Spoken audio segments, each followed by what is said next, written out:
할렐루야. 오늘 제목이 뭐예요? 치료자 하나님이야. 하나님. 할렐루야. 야, 오늘 치료받아야 될 분들이 꽤 계시죠? 우리 교회에 치료받아야 할 분이 요즘 꽤 많아. 하나님께서 우리 교회에 요새 아픈 분들이 많아가지고, 이게 다른 말로 하면 하나님이 기적, 능력을 행할 수 있는 좋은 환경인 거예요. 할렐루야지요? 다 건강하면 누구를 치료해? 다 건강한데 치료 나 괜찮아요 이럴 거 아니에요. 약하다, 아프다, 힘들다고 하는 것은 하나님께서 역사하실 수 있는 좋은 환경인 줄로 믿습니다. 누가 이렇게 이야기했어요. 여러분 인생에 있어서 가다 보면 홍해를 만나게 될 거예요. 뒤에는 애굽의 군대가 쳐들어와요. 좌우로는 끊임없이 펼쳐진 광야예요. 이런 걸 뭐라 그래요? 도간에 던지라 그래요. 그런 상황이 되면 하나님을 찬양하기 시작하라. 그런 상황이면 하나님을 찬양하기 시작하라. 왜냐하면 하나님이 역사하기 가장 좋은 환경이기 때문에 그렇다. 할렐루야. 예, 우리 인생에 그런 때가 온다 이 말이에요. 그러면 낙심 절망하지 말고 하나님을 찬양하기 시작하라. 하나님이 분명히 무슨 일을 행하실 줄로 믿습니다. 하나님이 분명히 기적을 행하실 줄로 믿습니다. 나는 도저히 할 수 없는 이런 상황 속에 하나님이 나를 두신 이유가 분명히 있는 줄로 믿습니다. 할렐루야. 치료자 하나님을 만나는, 그렇게 만나는 거예요. 제가 지난 금요일 날도 이야기를 잠깐 했는데요. 레너드 스윗이라고 하는 사람이, 레너드 스윗, 이런 미래학자예요. 목사님이기도 해요. 이분이 4가지 미래 교회의 모습이 이렇게 될 거다, 4M으로, 미국 사람들은 보면 영어 이렇게 머리 글자를 따가지고 그런 거 하기를 좋아하거든요. 그래서 4M으로 이야기했어요. 첫 번째는 뭐냐 하면 미션 처치. 미션 처치. 첫 번째 교회는 미션 처치가 있다. 미션 처치가 무슨 교회예요? 선교적 교회죠. 예, 선교적 교회입니다. 교회가 처음 생길 때라든지 아니면 교회가 확실하게 부흥이 일어나고 이럴 때 되면요, 어떠냐 하면은 모든 성도들이 미션 처치의 마인드로 충만하다. 건강한 교회를 세우고 싶은 마음이 간절하다는 거예요. 우리도 저기 붙여놨잖아요. 같은 말, 같은 마음, 같은 뜻, 같은 열매가 뭡니까? 우리가 서문화 교회 세울 때에 기존에 많은 교회가 있지만은 그래도 하나님께서 특별히 사명 주시고 감당할 만한 교회를 세우고 싶습니다. 그런 열망으로 세워진 교회가 서문화 교회였다 이거예요. 그게 바로 뭡니까? 미션 처치라는 거예요. 선교적 교회라는 거예요. 자, 두 번째로는요, 미니스트리 처치예요. 이거는 목회, 행정적 교회예요. 목회 행정적 교회라는 게 뭐냐 하면은 미션, 뜨거운 마음이 있어, 열정이 있었는데 시간이 점점 지나다 보니까 열정이 슬슬 식는 거야. 열심히 식어. 그러니까 어떻게 해요? 교회니까 해야 할 일은 해요. 교회 직분자도 있으니까 직분도 받고, 그러니까 맡은 일은 한다 이 말이에요. 그런데 보니까 행정적이야. 하긴 하는데 뭐가 없으셔? 열기가 좀 빠졌어. 열기가 좀 빠졌어. 세 번째로는 메인테넌스 처치가 있어요. 메인테넌스 처치는 뭘까요? 현상 유지 교회예요. 현상 유지하는 교회. 그 메인테넌스예요. 다른 특별한 일이 일어나지 않고 못했어. 그냥 주일날 나도 교회 정도 가면 됐지. 요즘 교회 안 나가는 사람도 많아. 난 그래도 뭐 헌금도 꼬박꼬박 하는데 뭐. 더 뭘 요구한 거는 나한테는 무리야. 우리 교회 뭐 렌트비 잘 내고 뭐 괜찮은 것 같아. 우리 목사님도 뭐 밥도 안 굶는 것 같고 괜찮아. 현상 유지하는 교회. 그 다음에 4번째는요, 뮤지엄 처치예요. 박물관 교회.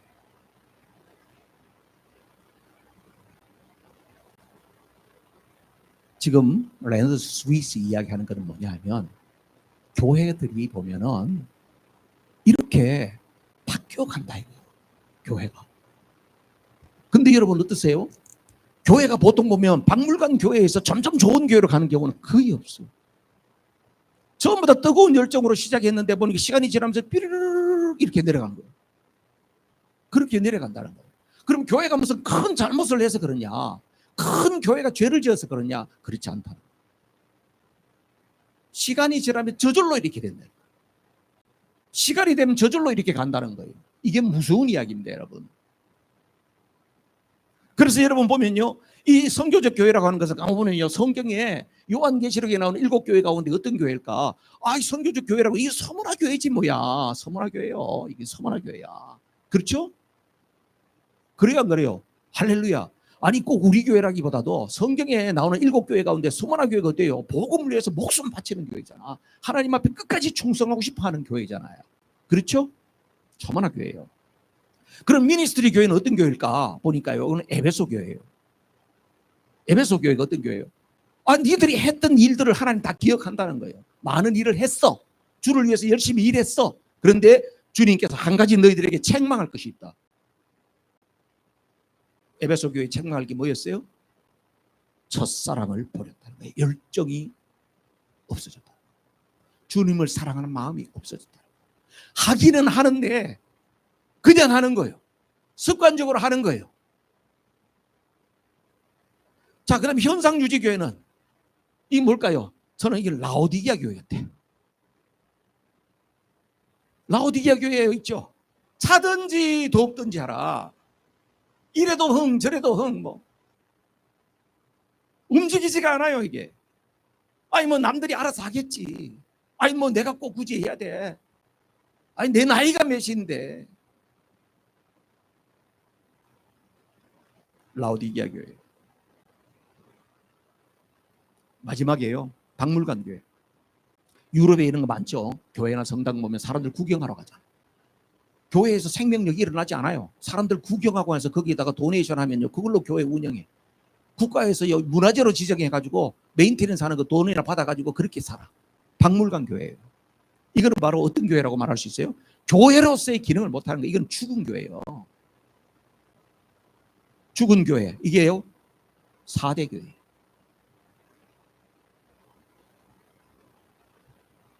여러분 교회가 뭘 크게 잘못해서 그런 게 아니라니까. 무슨 특별한 일을 안 하고 그냥 적당히 있다 보니까 세월 지나니까 이렇게 변질된다는 거예요. 여러분 교회가 이렇다는 게 여러분 별로 실감이 안 나죠. 뭐 교회가 뭐 그렇든 말든 뭐 나는 뭐 그냥 내 직업이 있고 뭐 목사님이라 걱정하겠지. 이걸 다른 말로 하면 교회에 대한 여러분 한 사람 한 사람의 신앙생활도 똑같다는 거예요. 우리가 한때는 주님을 만나가지고 뜨거운 마음이 있었어요. 복음을 위해서 내가 하나님 나라를 위해서 그렇게 살고 싶다는 거룩한 열정이 불같이 있던 때가 있었다 이 말이요. 하나님 앞에 찬양하면 온몸에 전율이 일고 기도할 때마다 눈물이 솟고 그럴 때가 있었다 이 말이요. 지금도 그러냐 이거예요 여러분. 지금도 여러분에게 그런 마음이 있으세요?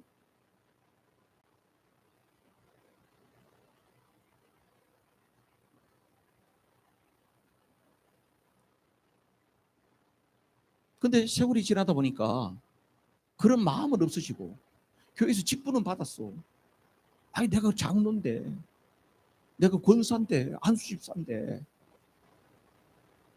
직분은 받았으니까 그 자리를 내가 빠질 수는 없고 하기는 하는데 마음의 감동이 없는 거야. 여러분 이런 신앙생활을 할 수 있다는 걸 알아야 돼요. 그 다음에 어떻게 그보다도 마음이 더 떨어지는 거예요. 아이고 코로나 지나고 난 다음에 교회 나오는 것만 해도 목사님 고마운 줄 알고 요새 교회 안 나오는 사람 얼마나 많은데 가난한 성도들 나도 이해가 돼. 아우 나도 그냥 확 가난한 해버릴까 보다. 그 뭐예요? 메인테넌스 상태에 있는 거예요. 나의 영적 상태가. 그 다음에는요 죽은 신앙이었어요. 죽은 신앙. 그럼 나는 어디냐 이거예요. 여러분이 크게 잘못해가지고 옛날에 그 뜨거운 열정이 없어진 거냐? 아니요. 세월이 지나가면서 이렇게 돼버린 거예요. 여러분 이걸 영적으로 감지하셔야 돼. 아 내가 지금 어느 상태에 있구나. 내가 지금 이 상태에 있구나. 아니면 내가 여기 와 있구나. 내가 지금 심각한 단계에 와 있구나. 이걸 볼 수 있어야 돼요. 여러분 이거 똑같은 거예요. 강가에 가가지고요 배 띄워놓고 나서 한숨 자고 났더니요 저 밑에 내려가 있는 거예요. 강에 가가지고 배 띄워놓고 앉아가지고 아이고 좀 자자 하고 잤더니요 저 밑에 내려가 있다니까. 왜 그럴까요? 나도 모르게 강물은 흐르기 때문에요. 열심히 노젓지 않으면 떠내려가게 돼 있는 거예요. 여러분 신앙생활이라고 하는 것도 열심히 노젓지 않으면요 여러분 떠내려가는 거예요. 과거의 열심 가지고 절대로 지켜내지 못해요. 내가 주님 만났던 옛날에 그때 주님 만났던 그거 가지고 여러분 신앙이 완성되지 않는다는 거지. 끊임없이 노를 저어가야 될 줄로 믿습니다. 마음에 부담이 확 되죠, 여러분. 아유, 여러분들 그냥 영적 상태를 확 그냥 내가 비춰주니까 부담이 확 되지요. 그래도 부담이 확 되는 사람은 양심적인 사람이에요. 근데 부담이 전혀 안 되네, 나는. 난 잘하고 있으니까. 그래요? 잘하고 계세요? 그런데 한 가지 복음이 있어요. 굿뉴스가 있어요. 내가 잘하고 못하고를 떠나서 하나님은 변함없이 나를 사랑한다고 하는 사실이에요. 할렐루야. 내가 잘한다고 해서 하나님이 더 많이 사랑하고 내가 좀 못했다고 해서 하나님께서 이 자식 하는 꼬라지하고는 하나님 안 그런다는 사실이에요. 하나님은 내가 뭘 그렇게 좋은지 하나님께서 선택한 그 백성들을 끊임없이 사랑하신다는 사실이에요. 여러분 이렇게 품어보시고 여러분 이렇게 손을 이렇게 해서 아이고 그래도 하나님 나를 사랑하신다네. 그렇죠? 하나님 그래도 나를 사랑하셔. 할렐루야. 현재 내가 살기가 힘들고요. 여러분 아무리 기도해도 하나님 내 기도는 안 듣는 것 같고요. 내가 힘든 상황으로 계속 내몰린다 할지라도 여러분 분명한 것 하나가 있지는 하나님은 그래도 나를 사랑하신다. 할렐루야. 이것만큼은 결코 의심할 필요가 없다. 하나님이 그래. 하나님이 그러시는 거예요. 하나님은 절대로 내 기분 따라서 왔다 갔다 하시는 분이 아니다. 할렐루야. 하나님 여러분 사랑하세요? 확인시켜 드릴까요? 이사야서 41장 말씀 보세요. 이사야 41장 8절 10절 말씀 다 같이 읽어요. 시작. 그러나 나의 종 너 이스라엘아 나의 택한 야곱아 나의 벗 아브라함의 자손아 내가 땅끝에서부터 너를 붙들며 땅 모퉁이에서부터 너를 부르고 내게 이르기를 너는 나의 종이라 내가 너를 택하고 실어버리지 아니하였다 하였노라. 두려워 말라 내가 너와 함께함이니라. 놀라지 말라 나는 내 하나님이 됨이니라. 내가 너를 굳세게 하리라. 참으로 너를 도와주리라. 참으로 나의 의로운 오른손으로 너를 붙들리라. 아멘. 여러분이 너무너무 좋아하시는 말씀이죠. 아멘이세요? 그런데 이사야 41장에 있는 걸 잘 몰랐지요. 아무튼 여러분 좋아하시는 말씀이잖아요. 그런데 앞에 이렇잖아요. 뭐라 그래요? 나의 종 너 이스라엘아 나의 택한 야곱아 나의 벗 아브라함아. 이스라엘을 부르는 소리예요. 오늘 저와 여러분을 하나님이 부르시는 거예요. 바구니야 아무개야 아무개 불러요. 그러면서 뭐라 그래요? 하나님께서는 내가 너를 택하고 내가 너 실어서 버리지 않았어. 지금 하나님께서 이사야에게 주시는 이 말씀은 바로 뭡니까? 이사야 시대에 이스라엘 백성들이 하도 많이 죄를 지어가지고 선지자를 통해서 하나님께서 원이 경고를 확실한 경고를 주시는 그 상황에서 지금 말씀이거든요. 이스라엘 백성들이 어마어마한 재앙을 지금 이야기하고 있는 그 순간이거든요. 그럼에도 불구하고 하나님 뭐라 그래요? 내가 너를 택하고 실어서 버린 거야. 너 앞으로 힘들 수 있어? 좀 연단이 필요해? 고난이 올 수도 있어? 그러나 내가 너 버린 거 아니다. 두려워하지 마라. 놀라지 마라. 내가 너와 함께 할 거야. 내가 너를 꽉 붙잡아 줄 거야. 하나님의 인도와 보호의 약속이 있다는 것이에요. 그래서 여러분 하나님 우리를 사랑하십니다. 내가 어떤 상황 가운데 있어도 하나님께서 선택한 그 백성을 결코 포기하거나 버리지 않는다고 하는 사실입니다. 그런데 우리가 예수님을 이렇게 잘 믿는 것 같은데 때때로 우리의 약점이 있어요. 저도 그렇고 여러분도 그렇고 약점에 공통점이 있어. 목사님은 안 그러지 않을까요? 아니 목사님 똑같아. 저도 여러분들도 우리 약점이 똑같아요. 사람들은 약점이 똑같아. 뭐가 약점이냐면 살다가 조금만 어려움이 딱 오면 바로 하나님이 어디 계시냐 이런 생각이 드는 거예요. 힘든 일이 딱 찾아오면요 바로 이런 하나님이 나를 사랑한다는 말이 진짜야? 이런 생각이 딱 드는 거예요. 그리고 나서 좀 더 심하면요 하나님이 날 버린 거 아니야? 이런 생각이 딱 든다. 이게 우리의 약점이에요. 이게 우리의 부족이에요. 그런데 하나님께서는 어떻게 한다고요? 한번 선택한 사람을 결코 버리지 않습니다. 하나님이 한번 선택한 사람은 결코 포기하지 않습니다.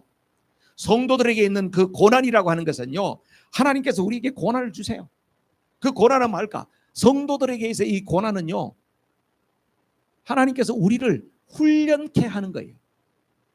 하나님께서 이 고난을 통해서 우리를 죽음으로 몰아내려고 하는 게 아니란 말이에요. 죽이려고 하는 게 아니에요. 뭘 하려고? 우리를 연단 강하게 훈련하려고 하는 것이다. 할렐루야. 전도서 7장 14절 말씀 보세요. 다 같이 시작. 좋은 때에는 기뻐하고 어려운 때에는 생각하여라. 하나님은 좋은 때도 있게 하시고 나쁜 때도 있게 하신다. 그러기에 사람은 제 앞일을 알지 못한다. 아멘. 올드 번역이 좀 더 실감나게 이렇게 되어 있어요. 형통한 날에는 기뻐하고 곤고한 날에는 생각하라. 하나님께서는 이 두 가지를 병행하시면서 우리를 다듬어 가신다. 그렇게 말씀하세요. 여러분에게 좋은 일만 계속 있으면 좋을 것 같은데요, 그렇게 해서 우리가 하나님의 사람으로 다듬어지지 않는다는 거예요. 그래서 하나님께서 우리에게 기쁜 일을 줘요. 즐거운 일, 행복한 시간들을 주십니다. 그럴 때는 우리가 하나님 앞에 기뻐하고 감사하고 하나님 앞에 영광 돌리고 그걸 인조하고 누리라는 겁니다. 그런데 우리에게 또 곤고한 날이 온다는 거예요. 힘든 날이 온다는 거예요. 그 왜 힘든 날이 오냐? 그럴 때는 너 생각해봐라는 거예요. 생각해봐라. 인생의 뒤안길을 돌아보면서 내가 어떻게 살아왔나를 생각해보래요. 내가 지금까지 믿음으로 살았나? 하나님께서 내게 그런 은혜를 베풀어 주셨는데 그에 걸맞는 삶을 살아왔는가?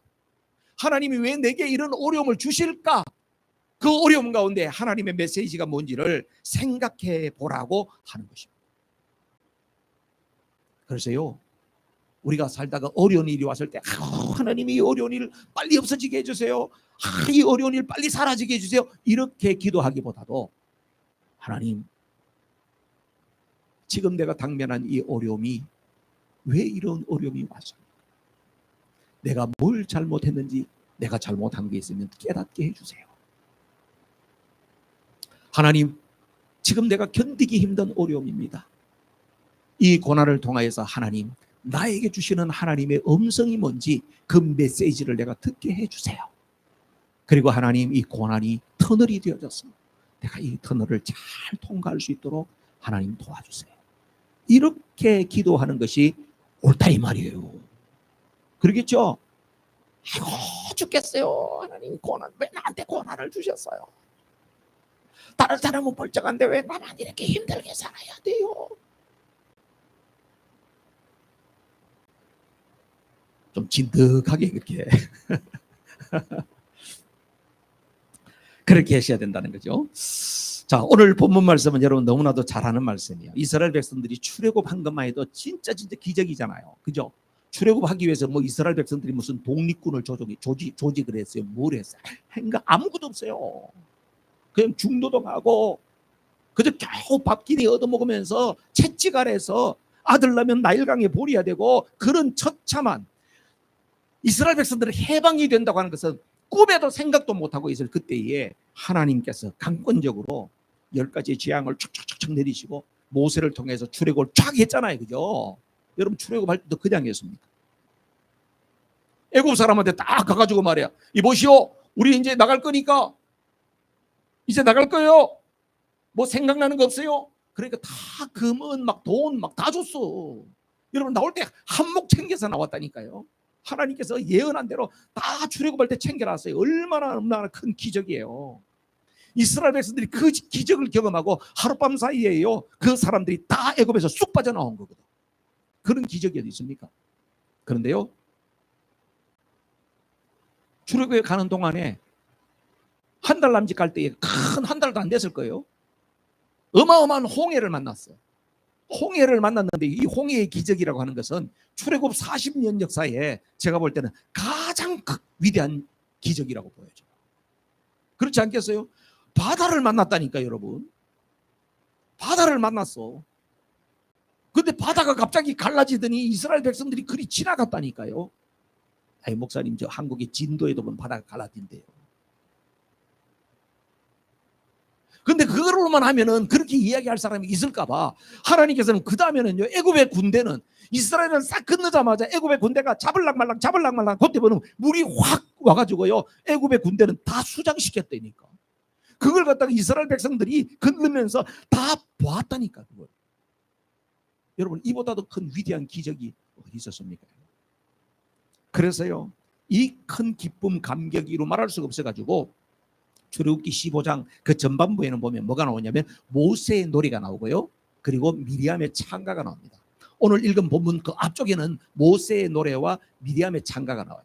홍해를 건너고 나서 너무너무 감격해가지고 모세가 하나님 앞에 막 너무너무 감사한 고백을 하는 거예요. 그러니까 그 누이 미리암이 막 그냥 춤을 추면서 여호와께서는 애굽의 저 사람들을 전부 다 수장시키신 위대한 하나님과 막 찬양을 하는 거예요.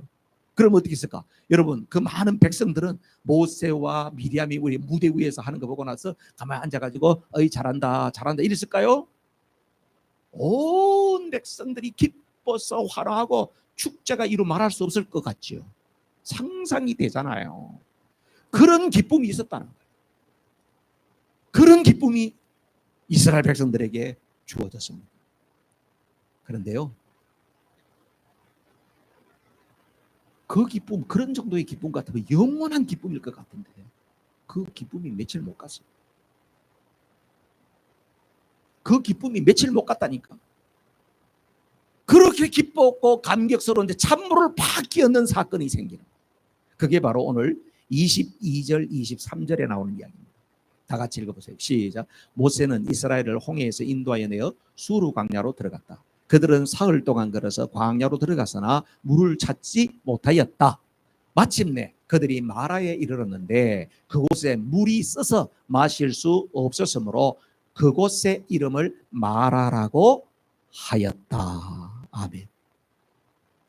홍해를 건넜던 그 엄청난 기쁨인데 그 기쁨이 완전히 찬물 끼얹는 사건이 일어났는데 광야길 걸어가는데 3일 동안 걸어가면서 물이 없으니까요. 여러분, 광야에서는 3일이 아니라 하루도 물 없으면 못 사는 거죠.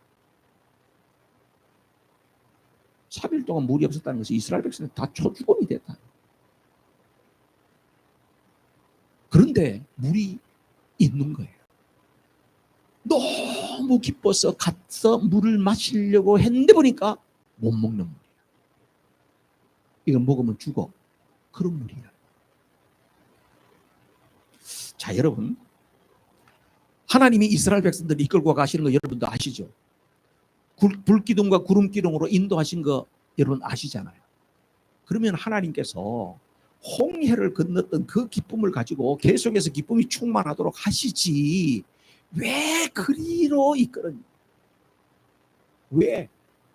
근데요, 그 다음 절에 보면 27절에 보면요, 정말 약올라. 27절에는 이런 말씀이 나온다니까요. 다 같이 시작. 그들이 엘림에 이르렀다. 거기에는 샘이 12곳이나 있고 종려나무가 70그루나 있었다. 그들은 그곳 물가에 진을 쳤다. 마라에서 멀지 않는 곳에 엘림이 있었다니까.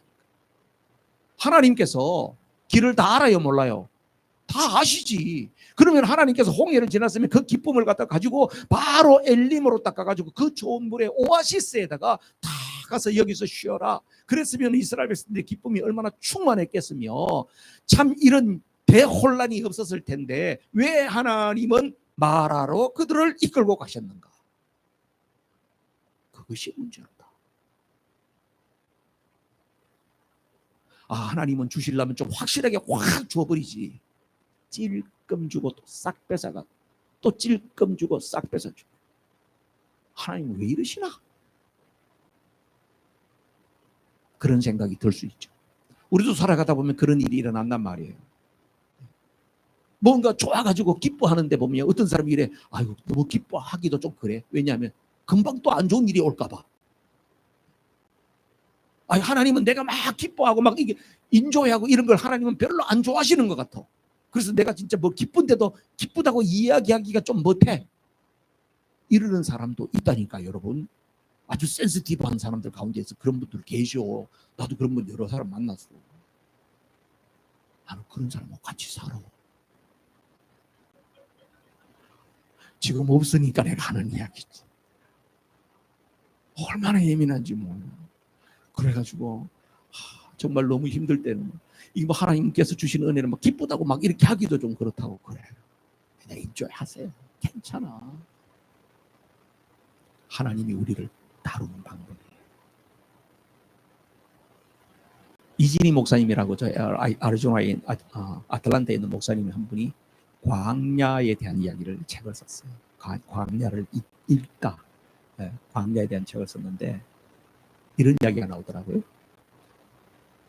출애굽 여정 속에 오아시스가 크고 작은 오아시스가 450개가 있대요. 성경에는 다 안 나오지만 하나님께서 이스라엘 백성들을 출애굽기에 민수기에 쭉 인도했던 그 여정들이 보면 다 하나님은 그들이 다 그렇게 물을 찾을 수 있는 곳으로 인도하셨다. 그렇게 이야기를 해놨더라고요. 그 중에서 대표적인 오아시스가 엘림이에요. 아까 엘림, 종려나무 70수. 물샘이, 그러니까 우물이 12개나 있었단 말이에요.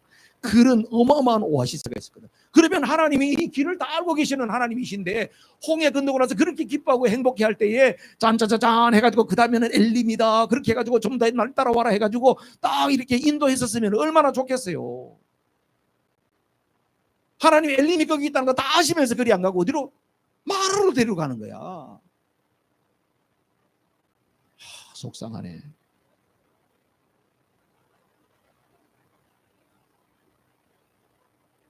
하나님이 왜 그렇게 하실까요? 왜 그렇게 하실까요? 25절 말씀을 볼까요? 25절 다 같이 시작. 모세가 주님께 부르짖으니 주님께서 그에게 나무 한 그루를 보여주셨다.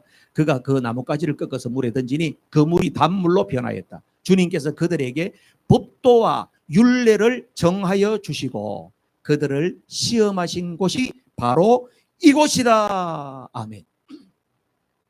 여러분 이때는요 모세가 시내산에서 율법을 받기 전이에요.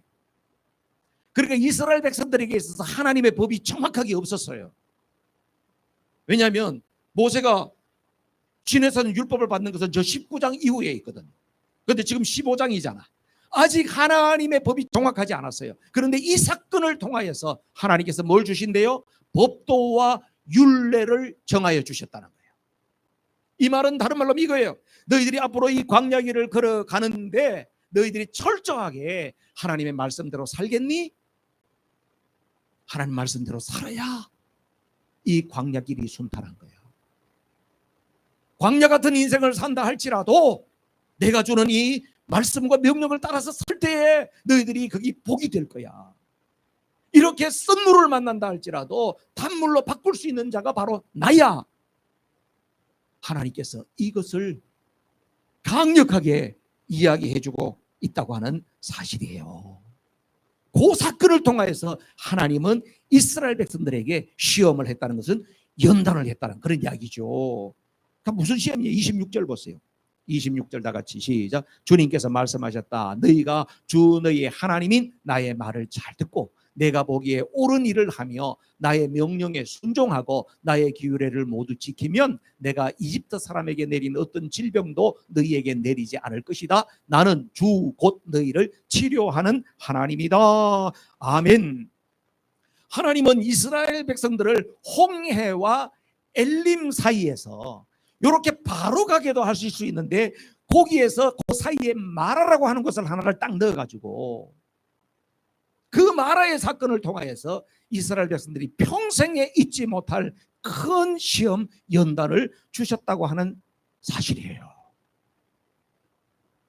지금 출애굽해가지고 얼마쯤 됐냐면 한 달밖에 안 됐어요. 이 사람들이 얼마 동안 광야에 있어야 돼요? 40년이나 있어야 돼요. 40년 광야 생활을 하려고 그러면 하나님께서 이들의 마음속에 뭔가 확실한 것을 심어두어야 됐다 이 말이죠. 그래서 그들에게 이 마라의 사건을 통하여서 우리는 광야길을 걸어갈 때에 하나님의 말씀에 절대적으로 순종해야 된다. 우리가 광야길을 걸어갈 때에 예상치 못했던 어마어마한 어려움들이 계속 일어날 것이다. 그러나 우리는 하나님 앞에 절대적으로 순종해야 된다. 이 말씀을 마음에 새기도록 하셨다고 하는 사실이에요. 그런데요, 오늘 그 뒤에 보면 이런 말이 있잖아요. 마지막에 내가 이집트 사람에게 내린 어떤 질병도 너에게 내리지 않을 것이다. 나는 주 곧 너희를 어떻게 하는? 치료하는 하나님이다. 치료하는 하나님이라는 거예요. 여러분, 우리 인생길에 문제가 이것이 해결이 잘 안 돼가지고 내가 병이 나고 힘들고 어려운 상황에 있다 할지라도 어떻게 한다고요? 하나님은 치료하는 하나님이다. 여러분, 내가 아픈데 확실한 치료 방법이 있다면 걱정이 돼야 안 돼요? 별로 안 되지, 그죠? 네. 내가 다 잘하는 병이에요. 이거는 뭐 하나를 먹으면 내가 이게 아프던 거 없었죠. 막 발진이 났는데 내가 이게 이런 알러지가 있는데 그 약 하나를 먹으면 그냥 깔아져. 그럼 별로 걱정돼 안 돼요? 별 걱정이 안 되는 거예요. 왜냐하면 치료의 방법이 있으니까. 그런데 무슨 병을 얻었는데 치료의 방법이 없어. 의사들도 그냥 뭐 치료의 방법을 고개만 갸우뚱하면서 집에 가서 뭐 맛있는 거나 많이 드십시오. 뭐 이러면 이제 그냥 마음이 그냥 철렁 내려앉는 거야, 이게. 치료의 방법이 없다는 게 괴로운 거지. 근데 주님께서 뭐라고 그런다고요? 치료의 방법을 갖고 계시는 분이라고 말씀하고 계십니다, 여러분. 여러분, 치료한다고 하는 말은요, 원문에는 라파라고 되어 있어요. 치료한다가 여호와 라파 들어보셨죠? 예, 여호와 라파. 이거는요, 치료한다는 뜻이에요. 구약 성경에 치료한다는 말이, 라파라는 말이 한 60번 정도 나와요. 하나님은 치료하시는 하나님이세요. 할렐루야. 여러분, 지금 우리가 보면 치료하는 사람 보고 뭐라 그래요? 치료하는 사람 의사라 그러죠. 의사. 그럼 지금 여기에 라파, 여호와 라파, 하나님은 치료하시는 분이에요. 뭐예요? 하나님은 다른 말로 하면 의사라. 여러분, 우리가 만나는 의사들은요, 자기 전공 분야밖에 그것도 다 하는 건 아니야. 우리 딸이 지금 간호사 가서 수술방에 가가지고 계속 2주씩 막 그냥 부위별로 다 그냥 트레이닝을 받았어요. 뭐 내장 수술하는 거, 뭐 얼굴 수술하는 거, 산부인과 수술하는 거, 뭐 그냥 남자들 그냥 또 뭐 다 수술하는, 이 다 이제 다 트레이닝을 다 받았어요. 그러고 나서 이제 자기가 정해야 되는 거야. 내가 어디 가야 되냐. 그래서 지난주에 그러더라고. 아빠, 나 이게 피부 이식하는 데 가서 그 자기가 이제 일하기로 했대. 뭐 화상을 입었다든지 큰 사고 나서 살점이 떨어져 나갔더니 그런 거면 허벅지 같은데 살 떼가지고 이렇게 가서 붙이고 하는 거 있잖아요. 야, 그거 안 무섭네. 근데 자기는 그게 아주 그냥 세밀하고 그런 거라서 그게 관심이야. 오, 그래? 야, 대단하다. 그런 게 수술하게 되면 보통 핀을 갖다가 무슨 다른 데는 뭐 한 30개, 40개 쓰는데 그거는 뭐 100개 이상씩 막. 그러니까 수술하고 나면 딱 핀을 막 다 그냥 그 개수를 다 확인해가지고 마지막에 다 맞아야 된다. 그러니까 얼마나 그냥 신경 쓰이겠어요? 근데 그런 걸 또 좋아하네. 이야, 대단하다. 이제 그쪽으로 가기로 했대. 그러니까 막 닥터가 너무 좋아한대. 우리 딸이 그러고요. 그 다 분야별로 했는데 의사들이 다 서로 오라 그랬대. 서로 나하고 같이 일하자. 서로 오자 그랬대. 서로 오라 그랬대.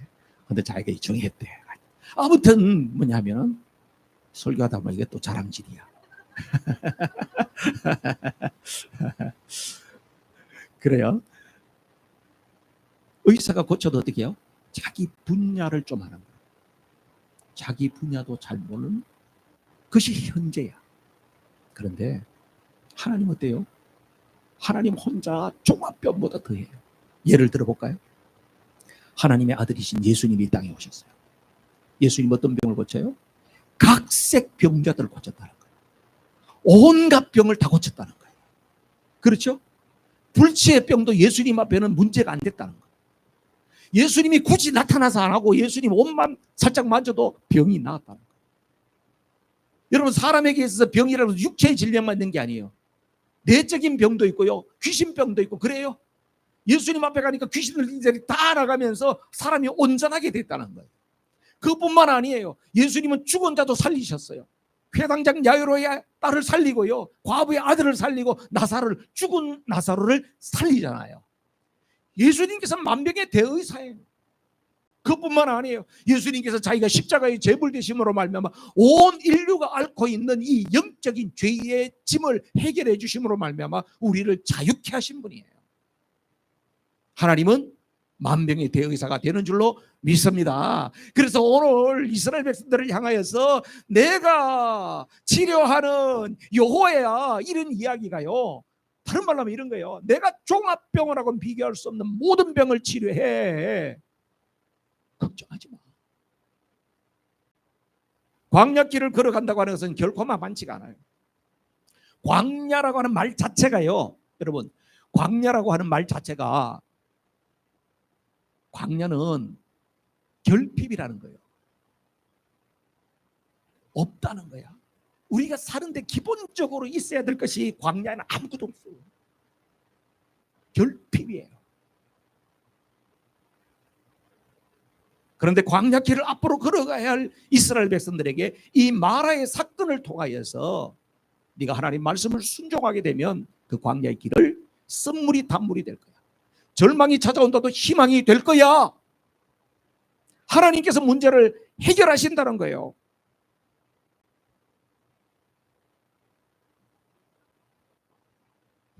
그래서 힘들다 할지라도, 너희들이 지금 힘들고 어렵다 할지라도 걱정하지 마.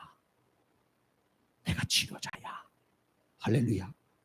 우리 교회 환우들도 이 주님을 믿으시기를 주님의 이름 축복합니다. 오늘 주님이 치료자이심을 믿습니다. 내가 광야 같은 인생을 살아가면서 지금 힘들고 어려운 일을 만났습니다. 주님 만져주세요. 주님 치료해 주세요. 두 번째로 보면요, 이스라엘 백성들이 마라에서 당한 이 문제가 현실적으로 하나님께서 모세를 통하여서 큰 소리만 뻥뻥 치는 것이 아니라 실제적으로 문제를 해결해 주셨어요. 어떻게 해결해 주셨대요? 25절 말씀 다시 한번 볼게요. 25절 다 같이 시작. 모세가 주님께 부르짖으니 주님께서 그에게 나무 한 그루를 보여주셨다. 그가 그 나뭇가지를 꺾어서 물에 던지니 그 물이 단물로 변하였다. 아멘. 거기까지. 썬물이 단물 됐다는 거예요. 어떻게 됐다? 썬물이 단물이 됐다. 변화가, 실제적인 변화가 일어난다는 것입니다. 썬물이 단물이 됐다는 거예요. 이것은 다른 말로 하면 불행이 행복이 됐다는 거예요. 절망이 소망, 희망이 됐다는 거예요. 주님은 실제적으로 역사해 주신다는 거예요. 구라뻥을 뻥뻥 치는 분이 아니 되는 거예요. 그런데요, 주님이 기적을 행하는 방법을 가만히 보면 어떻게 되겠습니까? 하나님께서 모세에게 한 나무를 보여주셨어요. 그리고 나뭇가지를 꺾어서 넣어라. 그리고 그게 약발이 듣는다고. 또 이런 생각을 하는 사람이 있죠. 목사님, 그게 무슨 나무래요? 사탕수수 나무래. 사탕수수? 향나무예요? 아니면 계피예요? 뭐예요? 위레누 위어비스라고 하는 성사학자는 이렇게 이야기했어요. 그것은 십자가나무다. 우리 인생에 고통이 있을 때에 십자가, 나무에 달려서 우리의 모든 죄를 해결하시는 주님의 십자가를 적용하게 되면 썬물이 단물이 되는 줄로 믿습니다. 우리는 그 나무가 무슨 약효가 있냐 없냐 그게 중요한 것이 아니고, 이 나무는 장차 예수님께서 나무에 달려서 우리의 인생의 모든 문제를 해결할 그것을 말씀하시는구나. 그래서 우리가 이런 찬양하잖아요. 십자가 십자가 내가 처음 볼 때에 나의 마음의 큰 고통 사라져 오늘 믿고서 내 눈 밝았네 참 내 기쁨 영원하도다. 할렐루야. 십자가가 바로 우리를 기쁘게 하는 거예요. 우리를 행복하게 만들어 주신다. 그래서 십자가는 바로 뭡니까? 문제 해결의 십자가다. 할렐루야. 따라하세요. 문제 해결의 십자가. 그렇죠. 문제가 일어날 때마다 뭘 해야 돼요? 십자가를 적용해야 돼. 십자가 앞에 가야 돼. 십자가 앞에 짐을 내려놔야 돼. 십자가 앞에 가면요, 눈물 난다. 여러분, 십자가 앞에 가면요, 눈물 나요. 해봤어요?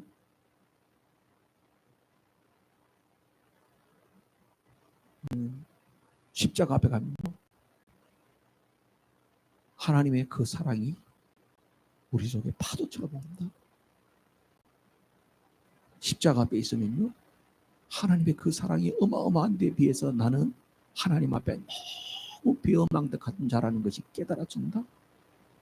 그래서 회개가 나고, 십자가 앞에 있으면 눈물 나는 게요, 하나님의 사랑과 나의 연약함이 그냥 같이 오버랩되면서 하나님 앞에 회개가 나고,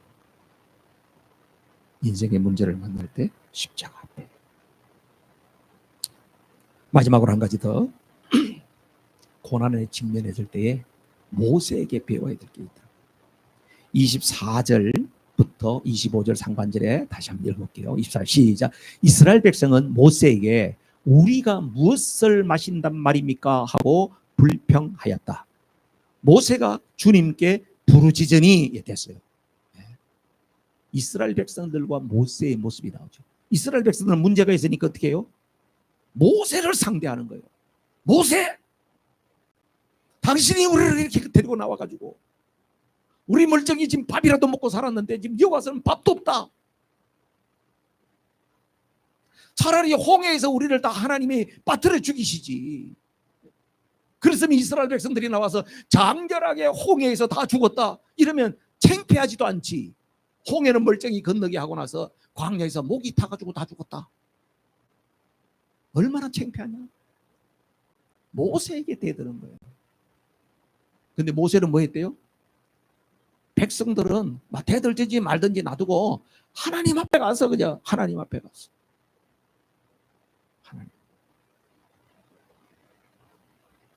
하나님 앞에서 부르짖었더니 하나님께서 모세에게 내가 치료하는 여호와다. 그 말씀 응답 듣는 거 아니겠어요? 할렐루야. 여러분 가정에서 이런 일들이 얼마나 일어날까요? 부부간에도요 싸움 갈등이 일어나지. 그죠? 나는 한 번도 안 싸우고 지금 나이까지 왔습니다. 이런 분 계세요? 박물관에 가서 모셔야 돼. 박물관. 천년 기념물 지정을 해야 돼. 그런 분들. 여러분 부부간에도 참 수시로 갈등이 일어나요. 자녀들하고도 늘 위태위태해. 차라리 말을 안 하려고 그래요. 왜냐하면 말했다 그러면 또 일이 생길 것 같아서. 교회 안에 성도들도 마찬가지예요. 여러분 그럴 때 어떻게 해요? 사람들하고 자꾸 이야기하면서 그걸 말로 풀어보려고 그러면요 듣고요. 그렇게 하지 말라. 사람들은요 본성이 어떻게 되어 있냐면 불평원망하게 되어 있고요. 누구에게라도 책임을 전가하고 싶어 하고요. 누구라도 하나 끌어들이고 싶은 거예요. 자기가 잘못해도 나만 잘못했다는 이야기 한 사람 거의 못 봤어. 나도 잘못을 했지만 그 놈이 더 나쁘다 이렇게 이야기해. 그렇죠? 안 그래요? 여러분은 안 그러시나 보다. 나는 그런 마음이 많아. 나 혼자 뒤집어 쓰기에는 너무나도 억울해. 그래서 그래도 그 놈도 했다 이렇게 이야기하고 싶어. 이 물귀신 작전이라고요. 근데 모세는 어떻게 했대요? 사람들하고 그 논쟁을 안 해요. 왜냐하면 사람들하고 이야기해서 답이 안 나오니까. 이 상황에서 사람들 누가 이 해답을 주겠어요? 그러니까 하나님 앞에 엎드렸다. 사는 성도 여러분, 광야길을 우리도 걸어가잖아요. 힘든 일 와요. 어려운 일 와요. 어떻게 하자고? 그때 하나님 앞에 무릎을 꿇고 하나님 앞에 엎드려. 그러면 하나님의 마음속에 억울한 것도 주님이 어루만져 주시면 위로가 돼요. 속상한 것도 주님이 우리를 만져주시면 상처가 치유가 돼요. 그리고 난 다음에 와서 나를 억울하게 했던 그 사람 보면요, 내가 복수하겠다는 마음보다도 불쌍한 마음이 생겨. 아이고, 니도 그 나이 먹도록 그렇게 사는 거야. 내가 너무 안 됐다, 안 됐다. 내가 너를 위해서 기도해 줘야지. 불쌍해 보여. 불쌍해 보여. 부부싸움도 대빵 했는데 그냥 가가지고 가서 막 말로 좀 풀어보자 따져가지고 풀어지지가 않아요. 그저 하나님 앞에 기도. 하나님, 내가 속이 많이 상합니다. 이 마누라가 그냥 지금까지 나한테 이렇게 빡빡하게 되는데 내가 말도 못하고 미치겠습니다. 이렇게 이야기를 하란 말이야, 하나님 앞에. 그러고 나면 하나님이 나중에 위로를 주세요. 그러면 또 와서 보니까 그 마누라도 불쌍해 보여. 아이고, 나 같은 사람하고 한평생 살아오니라고 얼마나 고생했어. 당생도 너무 고생했다. 그러면 해결이 되는 거예요. 할렐루야. 하나님이 우리 마음을 위로해 주시면 그러면 상대를 바라보는 시선이 달라지거든. 그러면은요, 화목의 이야기가 나오고 상대방을 존중하는 말이 나오고 사랑의 말이 나가게 되지 않겠어요? 말씀을 마치겠어요. 여러분 인생의 광야를 지납니다. 누구나 지납니다. 여러분 아직까지 끝난 거 아닙니다. 여러분이 지금까지 살아오면서 가장 난 너무나도 좋은 일들이 많았다는 것이 깡그리 생각이 안 날 만큼 힘든 어려운 일들도 옵니다. 저도 우리 부모님들 지금 연세가 많아가지고 가만히 보니까요, 야, 인생에 고생 다 하신 줄 알았더니 마지막에 천국 가기 전에도 고생 무지하는구나. 우리 어르신들은 마지막 천국 가기 전에 그 힘든 광야가 아직 남아있구나. 그런 생각이 들어요. 광야를 지낼 때에 기억해야 될 게 있어요. 나라를 기억하세요. 하나님이 내게 왜 이런 어려움을 주시나. 그 어려움을 통하여서 하나님께서 우리를 더 하나님 앞에 하나님 편에 있는 순종의 사람 만들고 싶어 하세요. 하나님의 말씀으로 기준 원칙 삼고 살면 광야의 길이 힘든다 할지라도 주님이 뭐가 되신다고? 여호와 라파, 치료하시는 분, 싸매시는 분, 고쳐주시는 분, 해결해 주시는 분이 된다는 거예요. 그분이 내 육체의 문제뿐만 아니라 내면의 문제, 영적인 문제까지도 해결해 주시는 분이시죠. 여러분 문제가 지금도 있을 수 있죠? 그 문제 앞에 여러분 사람들하고 악유하지 말아요. 하나님 앞에 엎드려요. 모세처럼 하나님 앞에 엎드리면 가장 좋은 길을 주님이 보여주세요. 이 시간 우리 통성으로 기도하겠습니다.